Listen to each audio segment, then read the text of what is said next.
Last lecture में हम लोगों ने पढ़ा था फंक्शनल कंपोनेंट, ठीक है। आज की क्लास में हम लोग देखने जा रहे हैं क्लास कंपोनेंट। तो एक बार पेंट ओपन कर लेते हैं।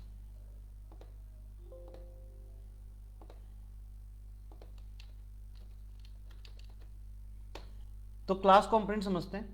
क्लास कंपोनेंट बेसिकली जावास्क्रिप्ट की क्लासेस हैं, ठीक है। जावास्क्रिप्ट में जिस तरीके से क्लासेस को यूज करते हैं उसी तरीके से हम यूज करते हैं क्लास कंपोनेंट को। अब क्लास कंपोनेंट के लिए एक बेसिक फीचर समझना पड़ेगा, वो देख लेते हैं।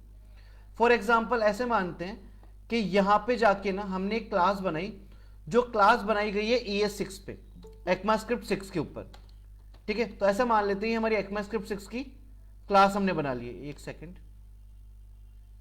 ये कौन है?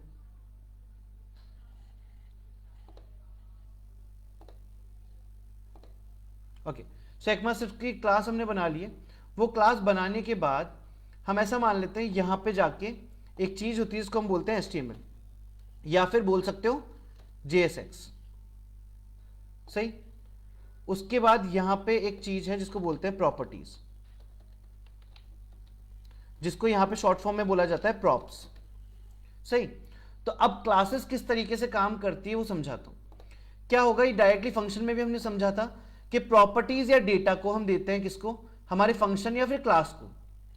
ये अपना सॉल्यूशन या आंसर किस पे दिखाता है, HTML पे। बस यहां क्लास कंपोनेंट में एक और स्पेशल चीज आती है जिसको बोलते हैं स्टेट। ये आगे जाके आपको समझ में आएगा कि स्टेट एक्चुअली यहां पे करता क्या है। तो एक एक्स्ट्रा चीज होगी यहां पे ECMAScript के साथ या फिर जावास्क्रिप्ट के साथ, जिसको कहा जाएगा स्टेट, ठीक है। स्टेट एक ऐसी चीज है जो ये रिकॉर्ड करता है कि आपका पेज जब आपने चालू किया तब कैसा दिख रहा था, और कोई इवेंट लगाने के बाद वो पेज कैसा दिख रहा है। फॉर एग्जाम्पल मान लीजिए मेरे पास यहां पे एक बटन है और यहां पे इस बटन की साइड में एक वेब पेज खुला हुआ है, ठीक है। अब ये देखा जाएगा स्टेट के थ्रू कि ये वेब पेज पहले कैसे दिख रहा था, और जब मैंने बटन पे क्लिक किया तो बटन पे क्लिक करने के बाद इस पेज में क्या बदलाव हो गए। ये दोनों चीज बिफोर आफ्टर वाली ये चीज सेव करता है अपने अंदर स्टेट। पर हाँ, एक बार स्टेट पे अलग से डिस्कशन कर लेंगे। पर ऐसा एक फ्लो रहता है किसका, ECMAScript 6 या फिर React.js के अंदर क्लास कंपोनेंट का। अब एक बार एक क्लास कंपोनेंट बना के देखते हैं।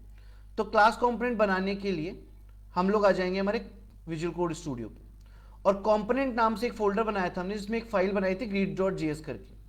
मैं यहां जाके एक और फाइल बना रहा हूं और इसका नाम मैं देता हूं फॉर एग्जांपल वेलकम करके, welcome.js करके, ठीक है।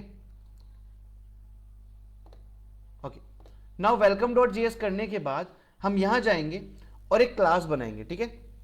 तो वो क्लास बनाने से पहले सबसे पहले रिएक्ट को इंपोर्ट कर लो।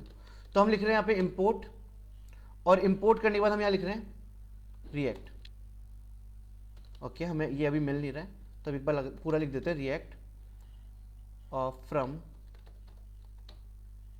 रिएक्ट, ठीक है। साथ में एक और चीज हम यहां पे इंपोर्ट कर लेते हैं, वो हमारा है कंपोनेंट। तो यहां जाएंगे, कर्ली ब्रैकेट लगाएंगे और एक चीज लिखेंगे जिसका नाम है कंपोनेंट, इस तरीके से, और यहां पे इन दोनों के बीच में लगा देंगे कॉमा, ठीक है।